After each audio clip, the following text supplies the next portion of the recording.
পার্বত্য শান্তি চুক্তি ২৮ বছর ধরে যাকে ঘিরে পাহাড়ে ঘুরপাক খাচ্ছে অবিশ্বাস, হতাশা আর দীর্ঘশ্বাস। কেননা ৩ জেলায় শান্তি ফেরানোর লক্ষ্যে এ চুক্তি হলেও এখনো নিয়মিত রক্তাক্ত হয় পাহাড়ি জনপদ, কমেনি পাহাড়ি বাঙালি দূরত্ব। চুক্তির বাস্তবায়ন নিয়ে আছে বিতর্ক, জানিয়ে রাজনৈতিক সদিচ্ছার ঘাটতি বলে দাবি আঞ্চলিক সংগঠনগুলোর। অবারিত সবুজে ঢেকে থাকা এই পাহাড়ের খাঁজে খাঁজে যেন অশান্তির রণল। প্রায় ২ দশকের রক্তক্ষয়ী সংঘাতের অবসানের লক্ষ্যে পার্বত্য শান্তি চুক্তি হয় ১৯৯৭ সালের ২ ডিসেম্বর। চুক্তি মোতাবেক অস্ত্র সমর্পণ করে তৎকালীন শান্তি বাহিনীর সদস্যরা। নতুন এবং ফিরে আসা গ্রাহকদের জন্য নগদে চলছে ক্যাশব্যাক সহ প্রতিদিন হাজারো উপহার জেতার সুযোগ। হবে আশা আর ফেরা, সারপ্রাইজ সেরা। তবে গেল ২৮ বছরেও স্থায়ী শান্তির মুখ দেখেনি পাহাড়ি জনপদ।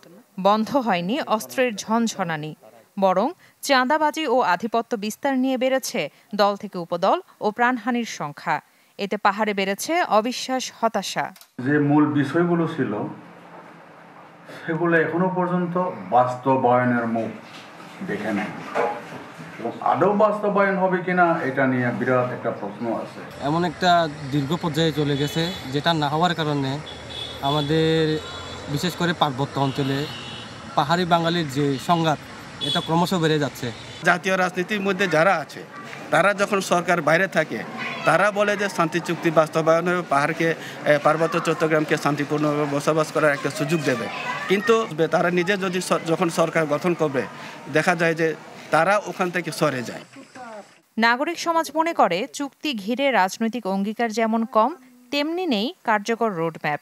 গণরায়টা নিয়ে যদি সরকারের সঙ্গে চুক্তিটা হতো, আমি মনে করি এটা আরও সুদৃঢ় হতো। ভূমি অধিকার বা যে নির্বাচনের জন্য জেলা পরিষদ বা আঞ্চলিক পরিষদ নির্বাচনের ক্ষেত্রে যে ভোটার তালিকা করতে যে বাধাগুলো রয়েছে বাধাগুলো দূর হোক। চুক্তির যে ইয়েটা সেটা একটা সরকার করছে, যে সরকার আসুক না কেন এটা ধারাবাহিকভাবে রাখা উচিত ছিল এবং রাখা দরকার। চুক্তি বাস্তবায়ন কতটা হলো সেই নিয়ে তর্ক বিতর্ক কম নয়। জনসংহতি সমিতির দাবি, শান্তি চুক্তি বাস্তবায়নে কোনো সরকারই সদিচ্ছা দেখায়নি। অনাস্থির রাজনৈতিক সরকার এবং ২টি তত্ত্বাবধায়ক সরকার রাষ্ট্রীয় ক্ষমতায় অধিষ্ঠিত থাকলেও পার্বত্য চট্টগ্রাম চুক্তি বাস্তবায়নে কোনো সরকারি রাজনৈতিক সদিচ্ছা নিয়ে এগিয়ে আসেনি।